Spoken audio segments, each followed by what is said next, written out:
thharoi chuppada tan tha chuppada phanabu nungai ni ta thai ya tan lai maron tuna gana chupkadam chupini pen panai de adu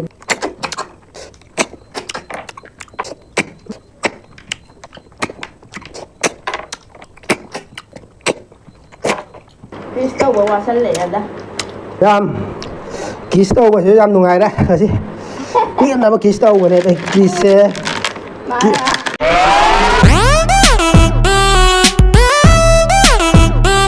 Ahan ba magtada ako'y channel bu yang biri ba ichil na iche chan miyam bu maning mukbang channel da taram nok chari ada miyam ngasi di tharoi na charaga tharoi asang bi do ni ada tharoi asang bi sia thongba lai ra sia na ekai thabi sia kaino chaga na dum puthora ba ni sia tilau lai ra ada miyam ako'y video sia nungai bi ba tar ga de like to bira ma do ga ako'y channel sia no ba phang bi ba silang sing na subscribe to bira do ga bell icon su all tham bira ada miyam sa ba ra ga miyam tharoi chupa ho ra ga sa khom am ga na huk thi ge chắc hẳn không chia thấy không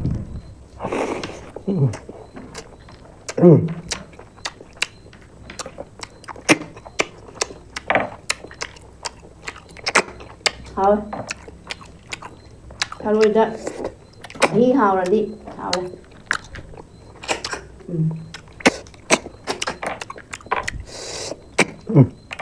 hào đấy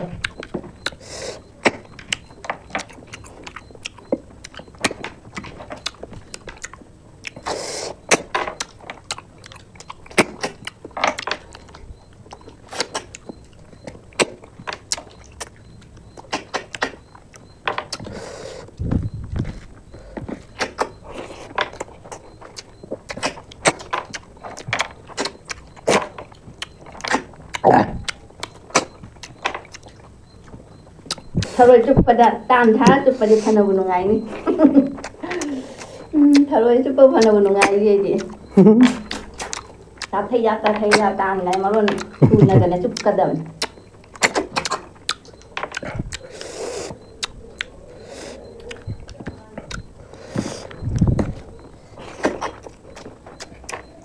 thharoi jam da cha deแต่งวัดทันcha deแต่งวัดทันnày được chupini pen panai de adu chak sing ngong cha thì kia rồi chup lệ đi chak cha rồi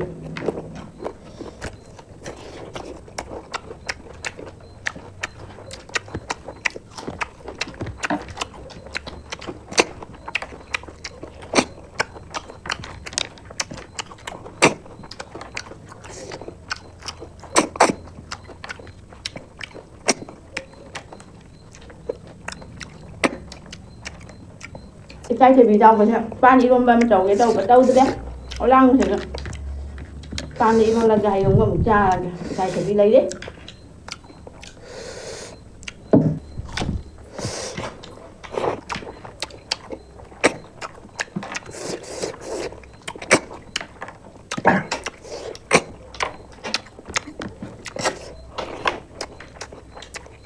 anh đi là chụp bên mà tháo ra đã chụp hết lòng này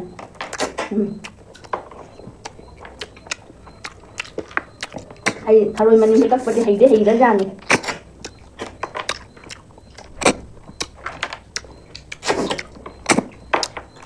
isan thật bài rồi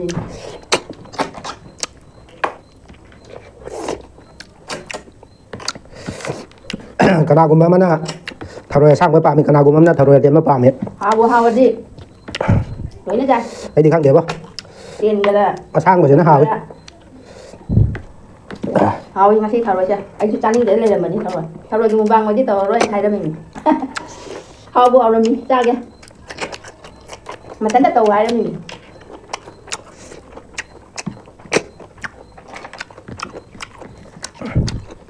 nó thì chiên là cha mẹ môn chiên là cha đấy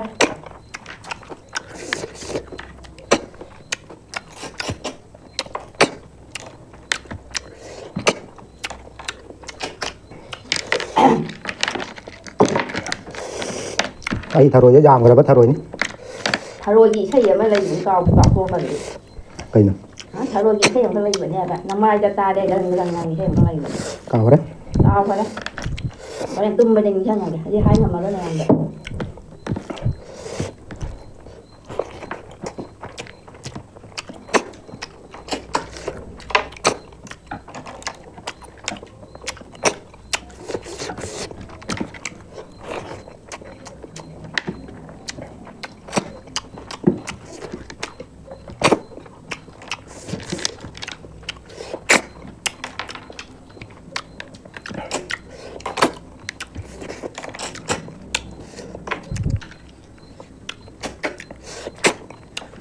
thôi đi thử phải nằm đi dòng nhé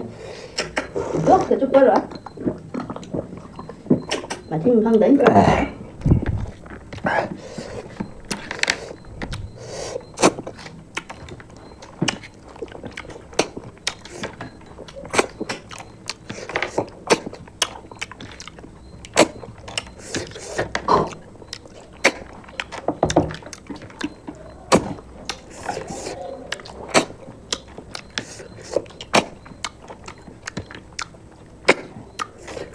chứ bên đây thì có cầu rồi cái này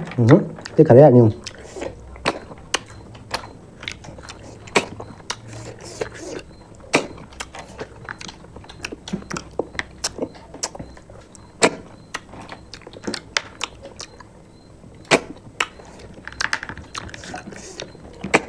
đi đâm ra đấy cái răng là chứ mà đi ra ở lăng của chúng bằng đâu bây giờ thật tin nó qua rồi 아직 뭐 사람이 뭐 사라 버니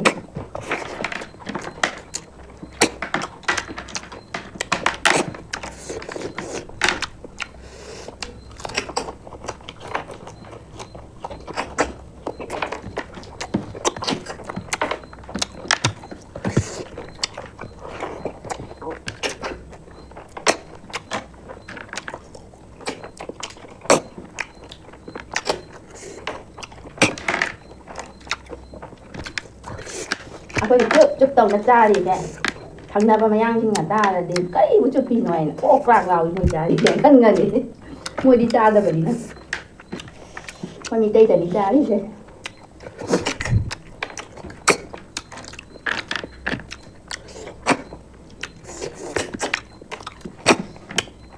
anh dân là ghé rót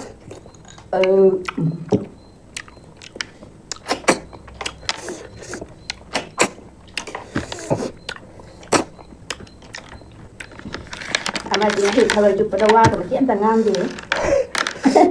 mà qua ngang này hốt mang nhẹ nhàng nó liền tại bằng những cái chuyện dạng thì dạng như vậy ra là gì sao cho lấy làm như này vậy thật rồi mà trên mấy để luộc lộn này là mà chả phiền tao ta ra đấy em sang ngân trên nào đấy thật rồi chúng mình ra phiền tao thật đấy exercise sẽ đặt đầu số kia thế mày nè thật rồi chả bao gì mày em lắng nghe vào nhá nó exercise rất đầu số gần nào thật rồi chả bao chút bao gì rất đủ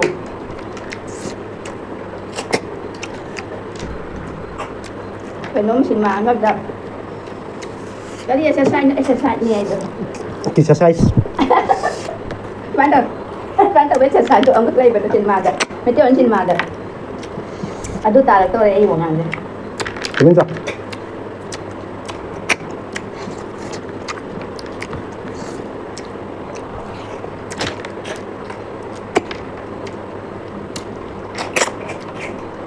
đi sâu vào sân lệ đó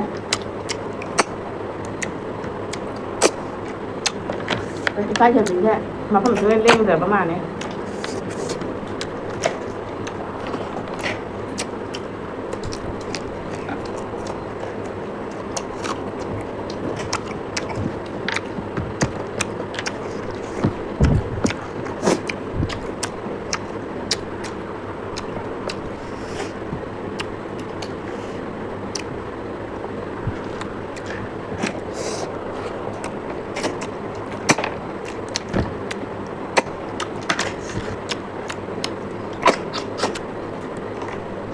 Chan pin mà cái mà cái này chụp pin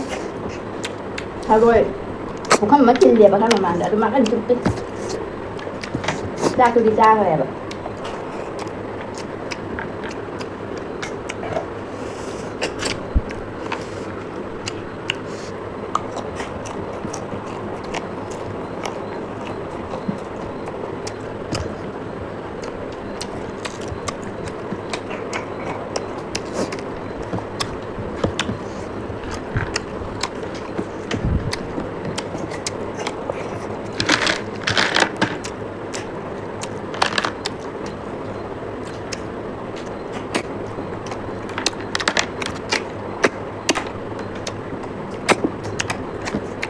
Pele pele kalau kita pele, wah. Yan lisa na sa pela.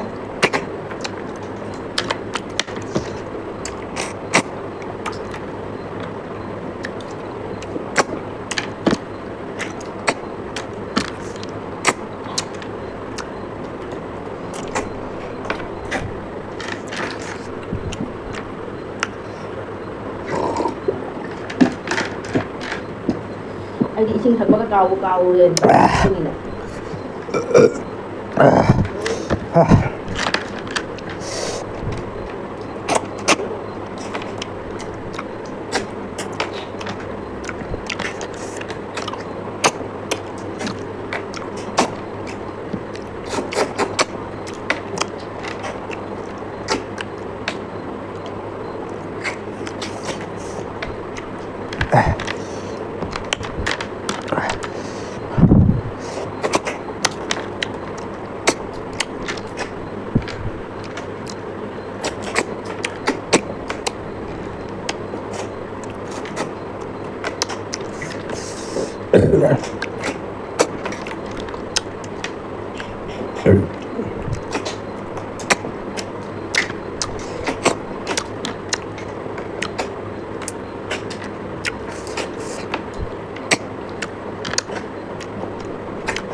Harus pada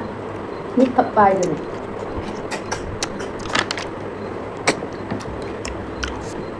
Wah, rồi đây ra với chị anh này ngăn hàng ra với những cái đấy mà cái tàu của ốc thì bây giờ anh là hàng lấy cái Mà chai xin cái đó bù lo.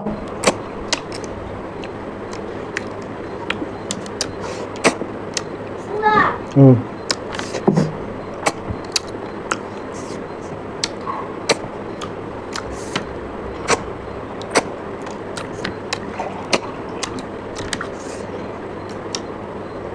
Rồi kiếm thầm mà mình này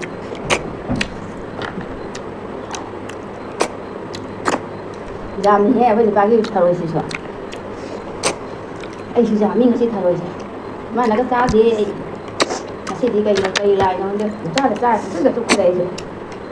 rồi tiền tôi sẽ anh nhà hàng gì ngon đấy nga thì ở đi làm mồi cái hạt mà đủ mình còn làm được thằng rồi với làm được đấy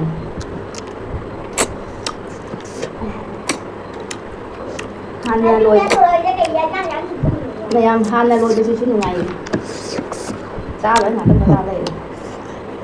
quên có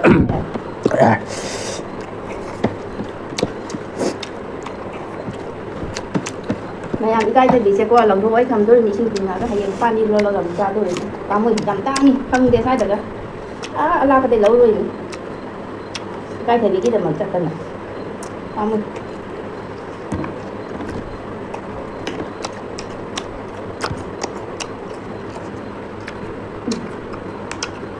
Asin baru nak play dah ni. Ban mo balau deh. Kalau mama. Macam kau bukan lagi dengan dulu lagi.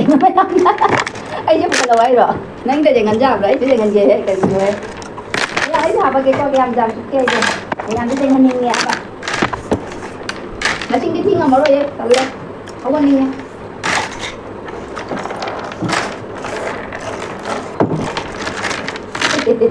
Ông lấy tao bay chứ gì ba để đi làm gì đấy anh đi ba để thi đi mà nó giàu rồi ba này phải chuyển tài rồi chứ em Ngang đi li á anh đi li anh thằng rồi dám cha để anh cha một chạy hay rồi anh cha là một đi anh sao cũng thua mà thằng con này lúc anh đi cha rồi anh cha phải là đây anh hai cái thằng rồi Mukbang rồi đi giao rồi cái đó là đâu đẹp Ma'am kiss tàu mà làm ngày đấy là gì biết là kiss tàu này đây kiss mà đấy thằng rồi cái ekai thì bị gì ra thấu cái lâu rồi ai giờ đi chân đi mua quần đi kiss hiểu không chân đi thì mấy ông vậy kiss chân đi cái tàu vậy phá ghê ra đó ma'am khôi video trên ngày bị bắt ta cái like tàu xem video mà đúng không khôi kia nó